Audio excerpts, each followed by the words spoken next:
It's easy to set up. So Dominion is the voting system that Trump, Fox News, and Newsmax and all these guys were saying their machines are not safe, and they helped facilitate the rigging of the election. Now, Dominion is suing all those people, specifically Fox News, for $1.9 billion in damages. Let's go.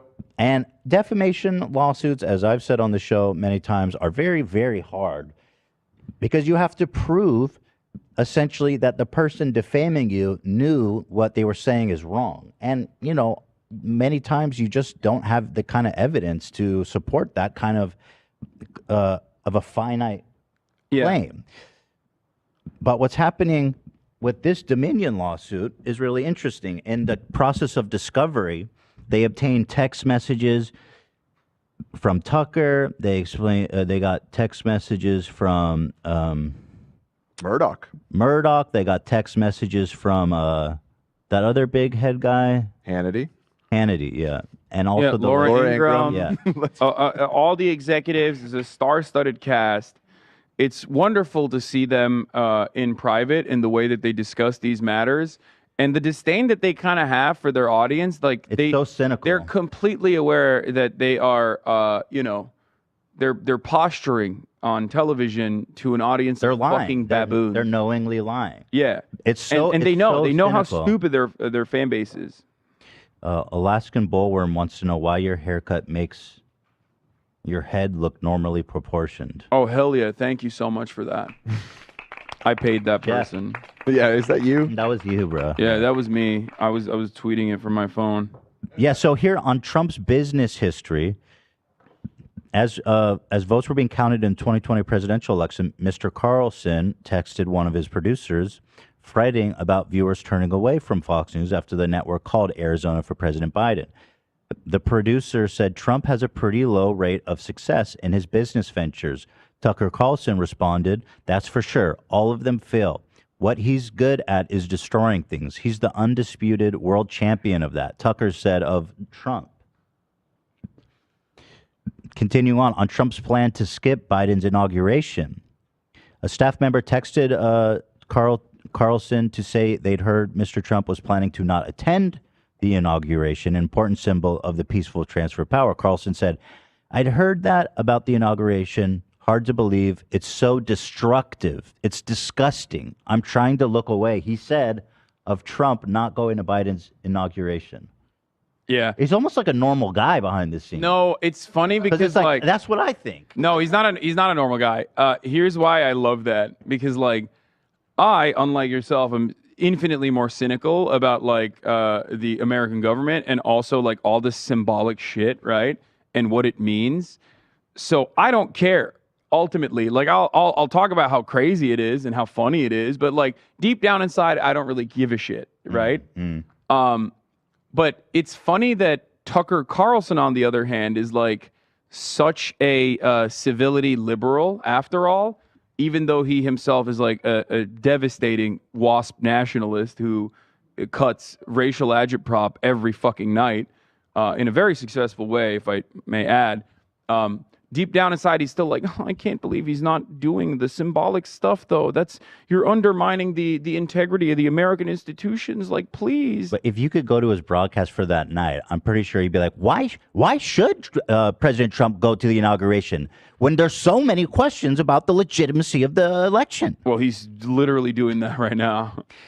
Number 3, on his interaction with Trump's team over Sidney Powell, the psychotic Trump lawyer, he texted with Fox News' Laura Ingraham about Sidney Powell, a lawyer for Mr. Trump and one of the biggest promoters of the election fraud claim. Carlson said, "I had to try to make the White House disavow her, which they obviously should have done a long time. Of course, she was a guest on his show several times."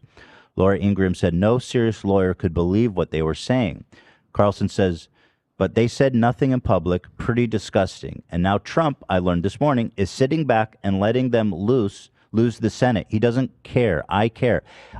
It's like they're saying behind the scenes how much he cares about doing the right thing, but then he goes on his show and does the opposite of how he personally feels. No. He doesn't care about doing the right thing. Understand this.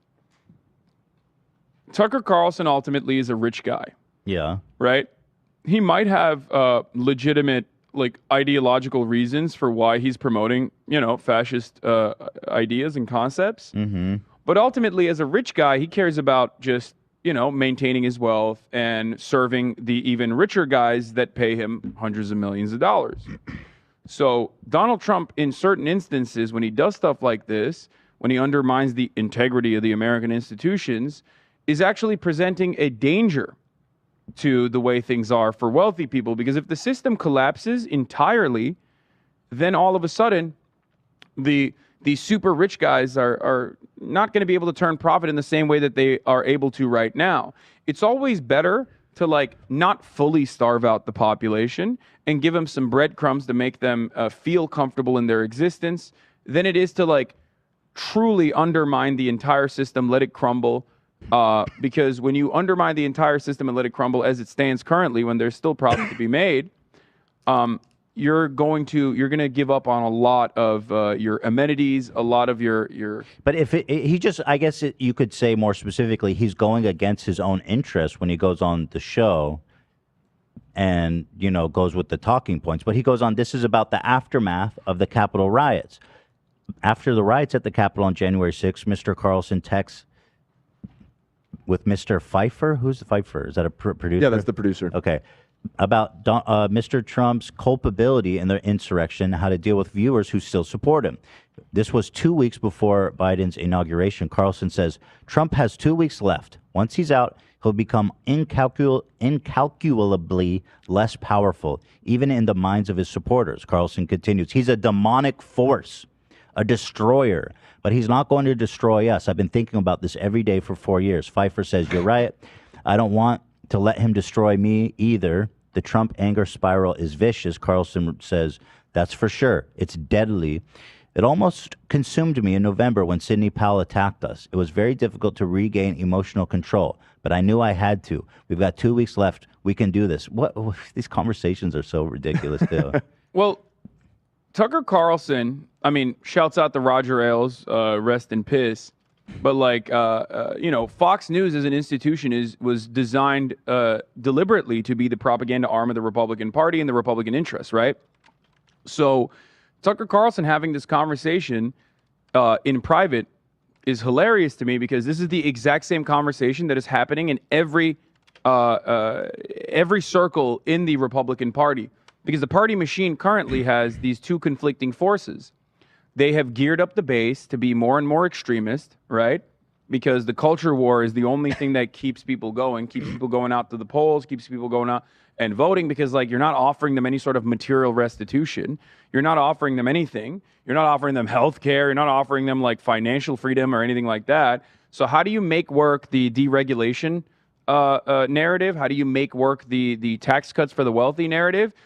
You shift the attention away, you pump up the American dream rhetoric, and then you shift the attention away from, like, the genuine damaging impacts that this kind of attitude has, this Reaganism attitude has on the economy as a whole, and you focus on marginal issues, culture war issues, and you create this culture war agenda. And you constantly have to push that button over and over again, and people demand more and more and more. So now you've gotten to a place where Donald Trump sees all of that and reads the room very well and is able to communicate the culture war narratives without the dog whistles, really. That's why he's so appealing. But when you do that, when you rush to your base of support that hard, you will cause instability.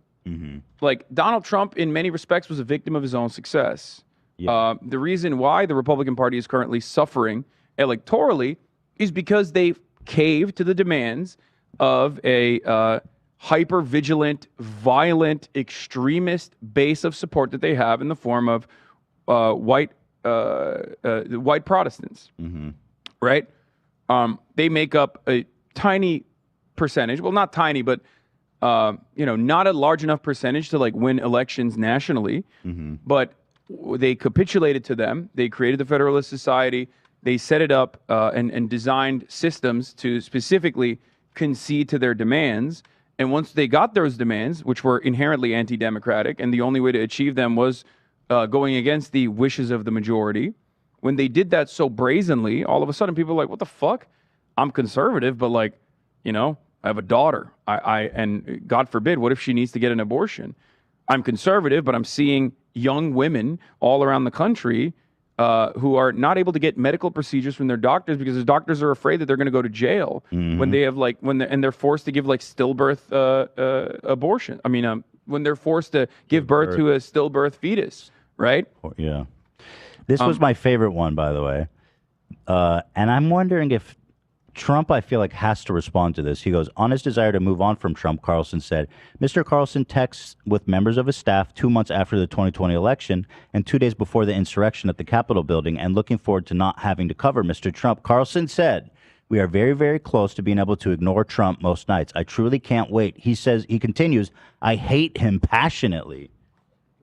Carlson says he hates Trump passionately. And so I wonder if Trump's going to respond to that. But what's interesting about this is that you have proof, hard evidence, of Fox News pundits saying exactly the opposite of what they're saying on the air. And it's interesting that it's turning out that they have a very compelling case of defamation, Dominion voting. So, you know, they might actually win. They might actually win that 1.9 billion. That'd be so sick. I mean, it's hard because, like, I don't know how much money Dominion has, but, like, I know Fox News has, like, great lawyers. This is an open and shut defamation case, but it's still very difficult to win those. So unless you're Johnny Depp. So they're shopping for judges right now. Yeah. The Fox News ones. They're trying to find, like, super conservative judges who are like Fox News watchers and stuff, trying to find sympathy. It's not going to be that hard. No, it's not. It's not going to be that hard. Fox Corporation has $4 billion cash on hand. God That's damn, awesome. Dude. These motherfuckers got a bank account with $4 billion in it. Yeah. Love that for them. Yeah, we got more here at the Leftovers 20. compound. We got Easy. 20, but like, I mean, they're broke boys, but. I just can't get over, again, we always talk about how lucrative the grift is, and I just so happy for them. Yeah. They were able to make it, you know? But going back to the Tucker Carlson thing, like, there is a dual interest here, right? On the one hand, they don't want to rock the boat too hard, but they have to hammer on the volatility. They have to hammer on the violent narratives, right? But on the other hand, they don't want to rock the boat too hard because, like, they still want to make money. They still want to live in comfort, right? And that's the issue. That's the reason why he has to toe this delicate line of, like, you know, immigrants are dirty and need to be purged from this country while simultaneously not saying it too much.